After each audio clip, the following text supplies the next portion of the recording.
एक आम के पेड़ पर चिड़िया ने अपना घोंसला बनाया और उसमें अंडे दिए। हर सुबह चिड़िया खाना ढूंढने चली जाती थी। एक दिन जब वह दाना चुगने गई तो एक बिल्ली चुपके से आई और एक अंडा खा गई।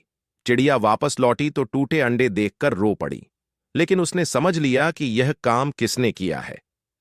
अगली सुबह चिड़िया पास की डाल पर छिप गई। जैसे ही बिल्ली फिर से अंडे खाने आई, चिड़िया ने अपने दोस्तों को बुला लिया। सारी चिड़ियाओं मिलकर उस पर चोंच मारने लगीं और बिल्ली डरकर भाग गई। अंडे सुरक्षित रहे, पर चिड़िया रोने लगी क्योंकि आपने अभी तक लाइक और सब्सक्राइब नहीं किया।